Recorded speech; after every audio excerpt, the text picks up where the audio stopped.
Good morning, students. Today we will be discussing next topic in text-based literary approaches, new criticism. We have covered philology and stylistics in the last classes. Today, the new topic is new criticism.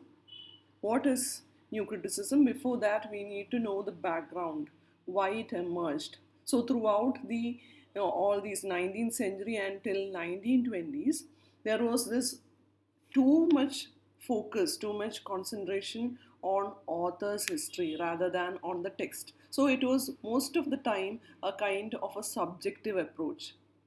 Literary studies, according to new criticism or new critics, they found that literary studies became less scientific. So that itself is some kind of an ironic statement, I know. But for some, literary studies needed to be scientific. And these new critics found that there are too much of subjectivity which goes into the study of a text. There is too much focus on culture and history, and literature just became a subpart of culture. So, for example, whenever Wordsworth's work was taken for a class, professor would detail and explain every aspect of his life, about his personal life, about everything except his work. So that much subjectivity peeped into the study, into this literary study, and these set of critics wanted to bring about a change in this perspective. And that is where we see the emergence of new criticism. And T.S. Eliot was influenced by this approach in the beginning. And it is John Crowe Ransom who coined this term, new criticism. And he's the one who established the framework in his work titled, which has the same title, The New Criticism. And since then, the term has been used to refer to all those critical theory and practices which flourished in America from 1920s to 1960s. So basically, new criticism is a scientific approach to the study of literature. And we can say that it actually inaugurated the trend of theoretical criticism, what is known as theoretical criticism. So this approach is purely textual, abstract, intrinsic, and non-scholarly. They treated literature as something like an independent entity by laying much emphasis on close reading. So we'll look into all those details in the next slides. So these are the people associated with this theoretical approach. The first person, of course, it is John Crowe Ransom who coined this term and who established this theoretical framework. And then we have Cleanth Brooks, I.A. Richards, Alan Tate, Robert Penn Warren, etc. So new criticism is basically from America, and in UK it was known as practical criticism, and also known as a part is known as Russian formalism. And what it tried to avoid, new criticism tried to avoid these two fallacies, mainly these two fallacies. One is intentional fallacy. As you know, from the word itself, you understand that it is something related to fallacy, related to some misconception related to intention. So it says that one should not guess or think about what was author's intention while writing the work. So when you read or when you analyze a work, you need not think about the author's intention. It's a joke that we cannot phone a dead Shakespeare to ascertain the meaning. So why go behind the intention of the author? So they wanted to avoid this fallacy, intentional fallacy. And the next is affective fallacy. It means you need not listen to how or what a reader feels while reading the work. So on the other side, intentional fallacy, you need not think about what the author thought about the work, On the other side, we have affective fallacy, which says that you need not think about the perceptions which the readers have generated the from reading this work. So what they think, what these readers think, have nothing to do with the text. And if you go behind all those interpretations, it can lead to a kind of a cloud judgment. For a critic, it can cloud their judgment. They can become biased. They may carry all those prejudices when they go for this analysis, and it may create all those impressionist reading, all those subjective reading of these works. So we need to, new critics believe that they need to avoid intentional fallacy, affective fallacy, and the other fallacies like biographic fallacy, that is treating the text, understanding the text based on the biography of the author. And there is this genetic fallacy, that is understanding the text on the basis of the socio-cultural context, socio-historical and cultural context with where this book was produced. So these are the things new critics wanted to avoid. And these are the core concepts of new critics. It says text itself. It means they stressed on autonomy of text. They believed that, or they argued that, or they stated that only material to be studied is the bare text in front of you. There is no need for a kind of a history, historical background, or sociology. Nothing at all is there. It is not needed when you analyze a text. So it basically stress on the autonomy or independence of the text. Text should not be dependent on its external factors like history, socio-historical background, or the biography of the author, etc. And next is no paraphrase. According to them, paraphrasing a text, it is a sin. And you should not change a single word from the work. So in short, they believed that text is timeless and autonomous. That means it is self-sufficient verbal subject. Neither the content nor its meaning will ever change. The meaning is fixed. There is only one and only intrinsic meaning. And the themes, they are all, so it is something, it is a very objective approach. The text is considered as independent entity, and all those biography, temperament of the author, social conditions, and the effects produced on the reader, they are of no importance to new criticism. And the text carries only one meaning which is fixed, one meaning and theme which is fixed. It will not change. And the other core concept is that about the organic unity. So all the formal components should relate with the theme of the text. So a text must be analyzed in its whole, not by parts. And only a work with organic unity is considered to be a good work. So organic unity is one of the core concepts. And the literary language and its devices generate complexity. And the critic's job is to unearth or reveal the true meaning.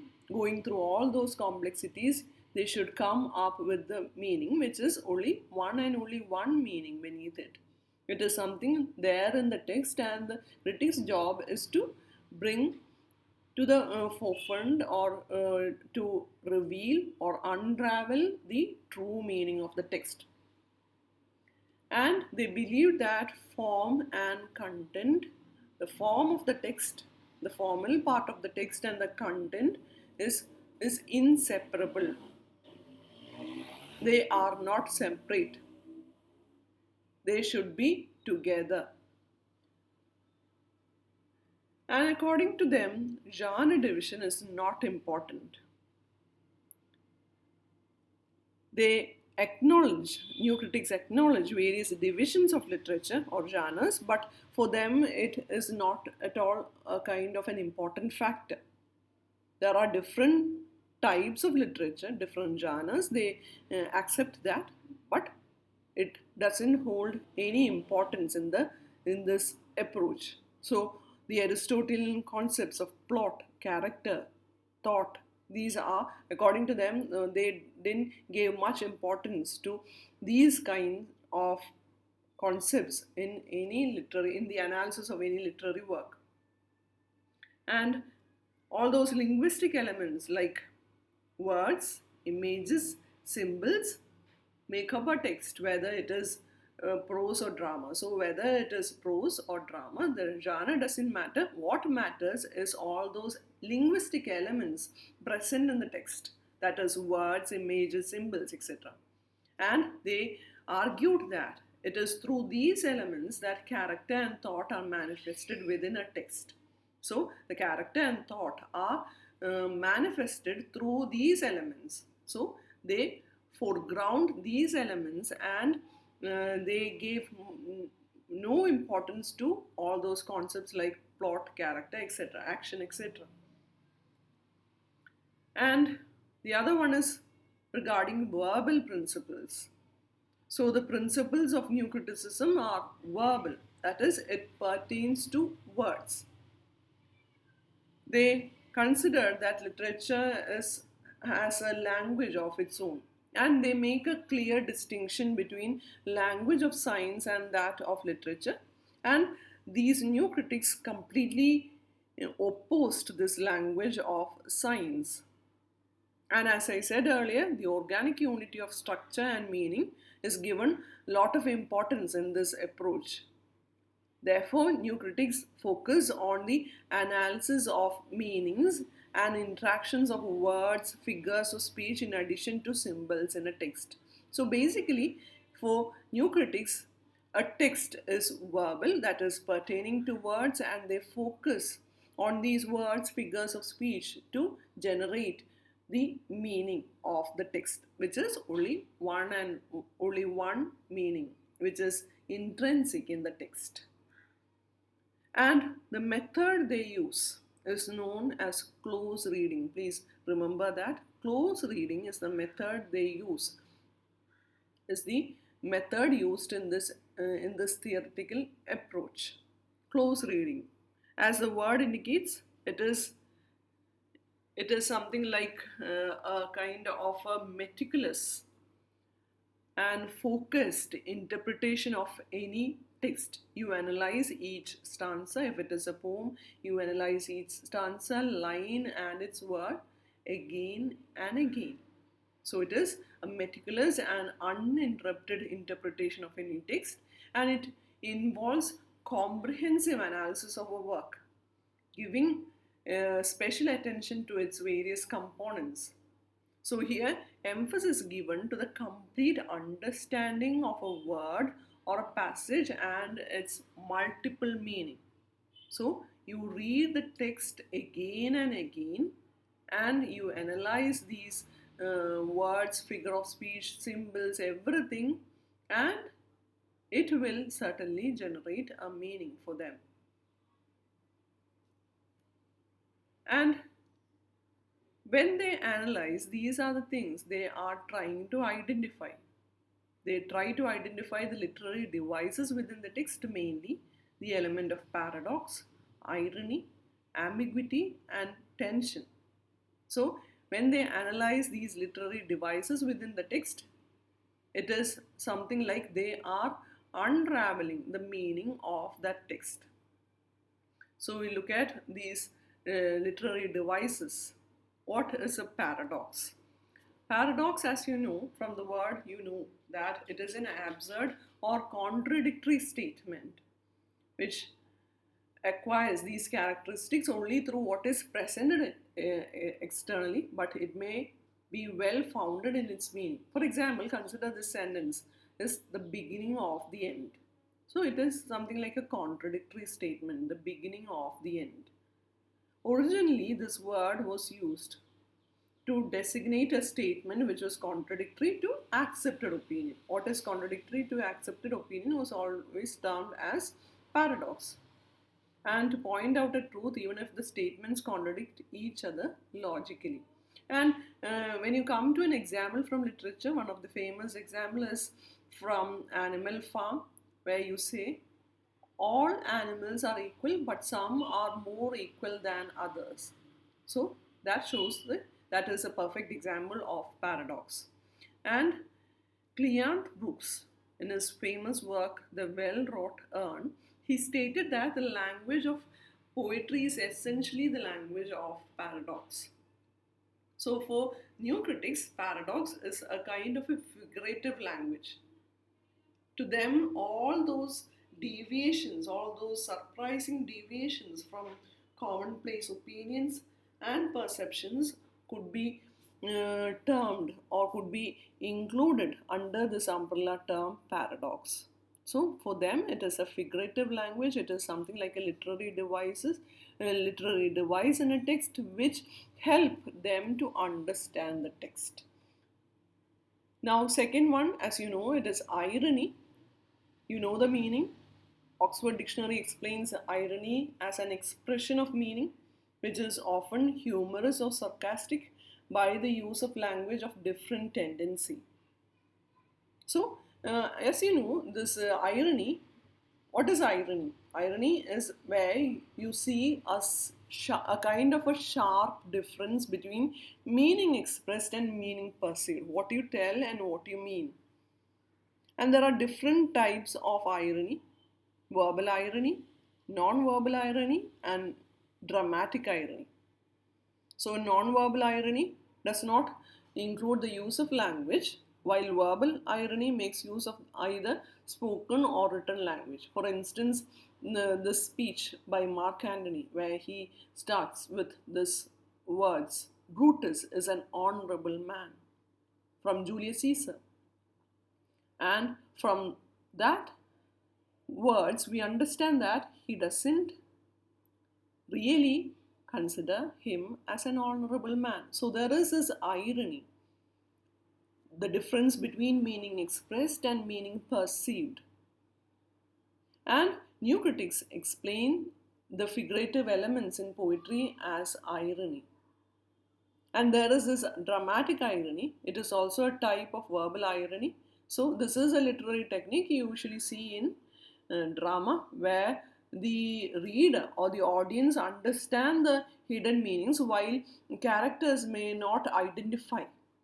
The reader or the audience is well aware of what is happening while the character is not at all aware of the future. For example, in Macbeth, Act 1, Scene 6, Duncan is actually sitting. He reached this castle of Macbeth, and you know that Macbeth and his wife, Lady Macbeth, they are planning to murder Duncan, the king of Scotland. So he makes this statement: this castle had a pleasant seat, which means that he feels safe and accepted in the castle.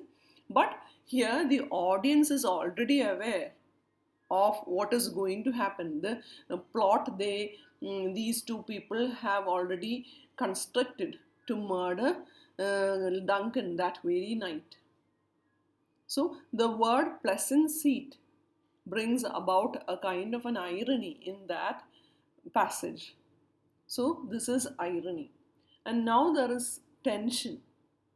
So it was Ellen Tate, one of the new critics, who introduced this term tension to this realm of new criticism. And according to them, tension, it is as they find that a text, it has mainly two attributes. One is concrete and the other one is abstract. And in simple terms, you can say that the meaning or context of the text is abstract. What you see as meaning or context is something which is abstract, and that abstract attribute is called intention. While all those concrete aspects all those formal components of the text or the form of the text is called as extension. That is extension, meaning or context of the text is intention. And usually in a work, these two concepts come into conflict. But new critics state that in a good text, there will not be such a conflict between extension and intention. You see this successful union of abstract and concrete, or extension and intention, and you see this gentle merging into the particular and denotation fusing with connotation. Denotation, you can use the word denotation and connotation as well. Denotation is the extension or the concrete, connotation is the abstract or intention. So this perfect combination of intention and extension creates an organic unity, and that is known as tension. And the other literary device which is analyzed by new critics, it is ambiguity. As you know, ambiguity is the use of expression that can be interpreted in numerous ways. So sentence structures can have a surface level meaning and a deep level meaning.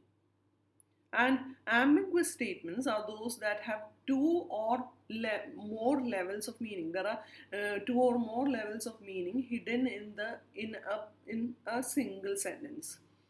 For example, this sentence, "the man who whistles tunes pianos," is an ambiguous statement.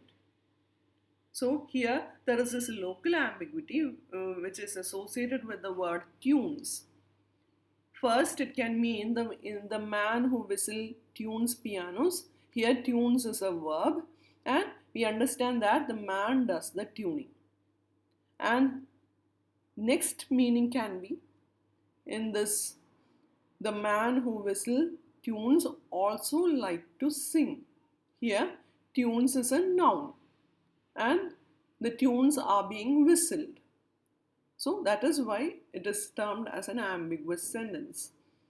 So in a general sense, ambiguity is taken to be a kind of a fault in writing style.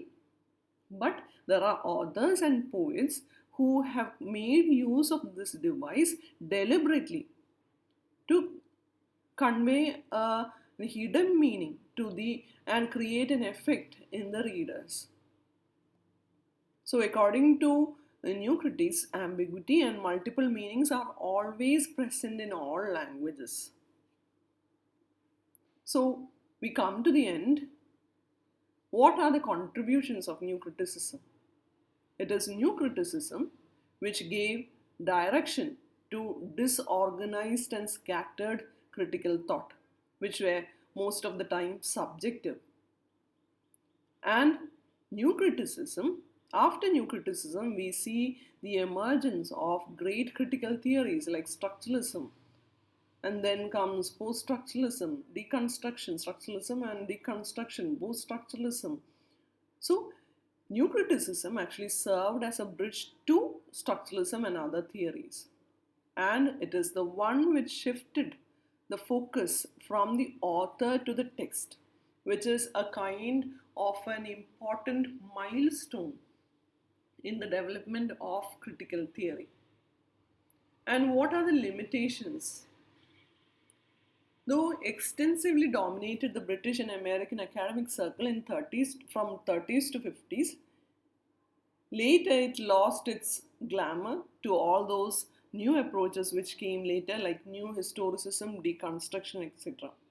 And the other limitation is that it works only well with all those shorter writings, because the method you use is a close reading. It can be used only in all those poems and short stories. You can't do all those close reading in a novel or an epic. So it is not suitable for longer versions of novels and epics. And it can only work well only with a text of great literary value, not on all those pulp fictions of like Batten Bose. You can analyze Shakespeare. You can use this new critic approach to analyze Shakespeare, but not all those popular fiction or pulp fiction. So we come to the end of new criticism. So please go through these points. It is a very important topic. Please take note of all those important points like core concepts, what were the contributions and the literary devices it used. So hope it is clear. Thank you, girls. Have a nice day.